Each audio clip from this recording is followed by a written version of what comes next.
ತುಲಾ ರಾಶಿಯವರೇ, ನೀವು ರಾಶಿಚಕ್ರಗಳಲ್ಲಿ 7 ಸ್ಥಾನದಲ್ಲಿ ಇದ್ದವರು. ನಿಮ್ಗೆ ಎಂಥ ಶಕ್ತಿ ಇದೆ ಎಂದು ಗೊತ್ತಿದೆಯಾ? ಹಾಗೆ ನೀವು ಎಂಥ ಶಕ್ತಿವಂತರು ಅಂತ ನಿಮ್ಗೆ ಗೊತ್ತಿದೆಯಾ?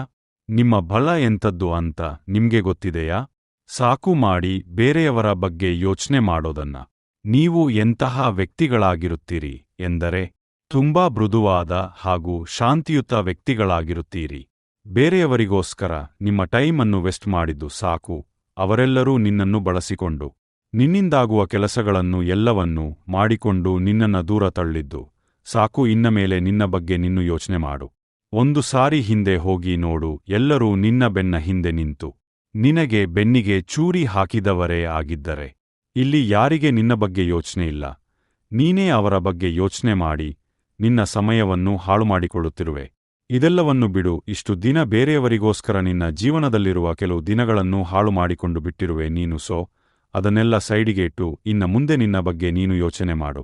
ಬಾ, ಇವತ್ತು ನಿನ್ನ ಬಗ್ಗೆ ನಾನು ಕೆಲವೊಂದು ವಿಷಯಗಳನ್ನು ಮತ್ತು ನಿನ್ನ ಕೆಲವೊಂದು ವಿಶಿಷ್ಟ ಗುಣಗಳನ್ನು ಹಾಗೂ ನಿನ್ನ ಹಣದ ಕೊರತೆಗಳನ್ನು ಈ ವಿಡಿಯೋದಲ್ಲಿ ತಿಳಿಸಿಕೊಡುತ್ತೇನೆ. ಕನ್ಯಾರಾಶಿಯವರೇ, ನಿಮ್ಮದು ಎಂತಹ ದೊಡ್ಡ ಗುಣವೆಂದರೆ ಯಾರೇ ಒಬ್ಬರು ಕೈಚಾಚಿ ಕೇಳಿದಾಗ ನಿನ್ನ ಹತ್ತಿರ ₹1 ಇದ್ದರೂ ಕೂಡ ಅದನ್ನು ಕೊಟ್ಟು ಬರಿಗೆಯಲ್ಲಿ ಹೋಗುವಂತಹ ದೊಡ್ಡ ಗುಣ ನಿನ್ನದು. ಇಂಥ ದೊಡ್ಡ ಗುಣವನ್ನು ಹೊಂದಿರುವಂತಹ ನೀನು ಕೆಲವು ಸಮಯಗಳಲ್ಲಿ ಬಹಳ ನೋವನ್ನು ಅನುಭವಿಸುತ್ತಿರುವೆ. ಇಂತಹ ನೋವುಗಳಿಗೆ, ಇಂತಹ ಕಷ್ಟಗಳಿಗೆ ಈ ವಿಡಿಯೋ ಒಂದು ಪರಿಹಾರವಾಗಲಿದೆ. ಯಾವುದೇ ಕಾರಣಕ್ಕೂ ಈ ವಿಡಿಯೋನ 1 ಸೆಕೆಂಡ್ ಕೂಡ ಸ್ಕಿಪ್ ಮಾಡಬೇಡ. ಏಕೆಂದರೆ ಯಾರು ನಿನಗೆ ಇಲ್ಲಿ ಹೇಗೆ ಬದುಕಬೇಕು, ಏನು ಮಾಡಬೇಕು ಅಂತ ಹೇಳಿಕೊಡೋದಿಲ್ಲ. ನಾನು ಈ ವಿಡಿಯೋವನ್ನು ತುಂಬಾ ಮನಪೂರ್ವಕವಾಗಿ ನನ್ನಿಂದ ಯಾರಿಗಾದರೂ ಒಳ್ಳೆಯದಾಗಲಿ ಎನ್ನುವ ಒಂದು ಚಿಕ್ಕ ಉದ್ದೇಶದಿಂದ ಈ ವಿಡಿಯೋವನ್ನು ಮಾಡುತ್ತಿದ್ದೇನೆ.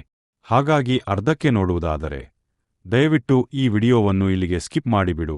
ಇಲ್ಲವಾದರೆ ಪೂರ್ತಿಯಾಗಿ ನೋಡುತ್ತೇನೆ ಅಂತ ನಿನಗೆ ಅನಿಸಿದರೆ ಪೂರ್ತಿಯಾಗಿ ನೋಡು. ಮತ್ತೆ ಇದರಲ್ಲಿರುವ ವಿಷಯಗಳನ್ನು ನಿನ್ನೊಳಗಡೆ ಅಳವಡಿಸಿಕೊಳ್ಳುತ್ತೇನೆ ಎಂಬುವಂಥ ಧೈರ್ಯ ನಿನ್ನೊಳಗಿದ್ದರೆ ಪೂರ್ತಿಯಾಗಿ ನೋಡಿ ಅದನ್ನು ಅಳವಡಿಸಿಕೋ.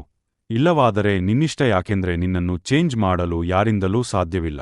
ಸಾಕು ಬೇರೆಯವರಿಗೋಸ್ಕರ ನಿನ್ನ ಜೀವನವನ್ನು ಒಂದು ಮುಳ್ಳಿನ ಪರದೆಯ ಮೇಲೆ ಇರುವ ರೀತಿ ಇಟ್ಟಿದ್ದು ಸಾಕು. ಯಾಕೆಂದರೆ ನೀನು ಏನೇ ಮಾಡಿದರೂ ಕೂಡ ಅದು ಹರಿದು ಹೋಗುತ್ತೆ. ಹಾಗಾಗಿ ನಾನು ಹೇಳುತ್ತಿರುವ ಈ ವಿಷಯವನ್ನು ಗಮನವಿಟ್ಟು ಕೇಳು ಮತ್ತು ಈ ಕೆಲವೊಂದು ರೆಮಿಡಿಗಳನ್ನು ಪಾಲಿಸಿ ನೋಡು. ಆಗ ನಿನ್ನನ್ನು ತಡೆಯಲು ಆ ದೇವರಿಂದ ಕೂಡ ಸಾಧ್ಯವಿಲ್ಲ. ಯಾಕೆಂದರೆ ಇವತ್ತು ನಾನು ಹೇಳಿಕೊಡುತ್ತಿರುವ ಈ ರೆಮಿಡಿ ಅಂತ ಪವರ್ಫುಲ್ ಆಗಿರುವಂಥ ರೆಮಿಡಿಯಾಗಿದೆ. ಇದನ್ನು ನೀನು ಒಮ್ಮೆ ಬಳಸಿ ನೋಡಿದರೆ ಸಾಕು, ನಿನ್ನ ಮನಸ್ಸಿನಲ್ಲಿ ಶಾಂತಿ ಮತ್ತು ಮನಸ್ಸಿನಲ್ಲಿ ಉಲ್ಲಾಸ ಉದ್ಭವವಾಗುತ್ತದೆ.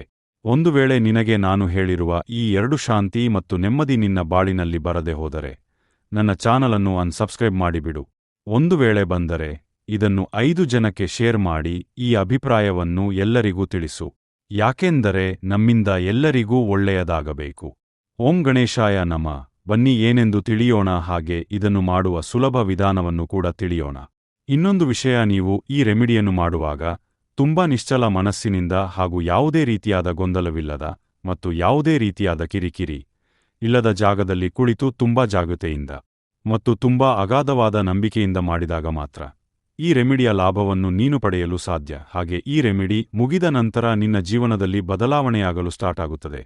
ಇದರ ಪ್ರಭಾವ ಎಷ್ಟು ಸ್ಟ್ರಾಂಗ್ ಆಗಿರುತ್ತದೆ ಎಂದರೆ ಬರೀ 1 ವಾರದಲ್ಲಿ ನಿನಗೆ ಇದರ ಲಾಭವನ್ನು ಅರ್ಥಮಾಡಿಕೊಳ್ಳುವ ಹಾಗೆ ಮಾಡುತ್ತದೆ.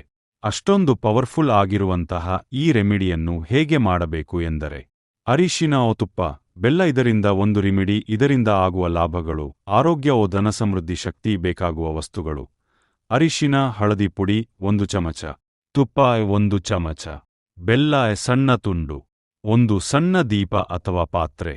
ಮಾಡುವ ವಿಧಾನ: ಬೆಳಗ್ಗೆ ಸ್ನಾನ ಮಾಡಿದ ನಂತರ ಒಂದು ಶುದ್ಧ ಸ್ಥಳದಲ್ಲಿ ಕುಳಿತುಕೊಳ್ಳಿ.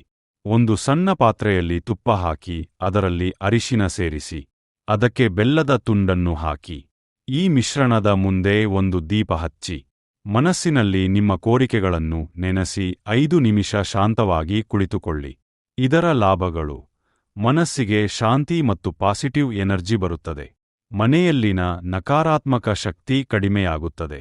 ಹಣಕಾಸಿನ ಸ್ಥಿತಿ ನಿಧಾನವಾಗಿ ಸುಧಾರಿಸುತ್ತದೆ. ದೈವ ಕೃಪೆ ಹೆಚ್ಚುತ್ತದೆ. ವಿಶೇಷ ಸಲಹೆ: ಈ ರೆಮಿಡಿಯನ್ನು ಪ್ರತಿದಿನ ಬೆಳಗ್ಗೆ ಅಥವಾ ಶುಕ್ರವಾರದ ಮಂಗಳವಾರ ಮಾಡಿದರೆ ಹೆಚ್ಚು ಲಾಭ ಸಿಗುತ್ತದೆ.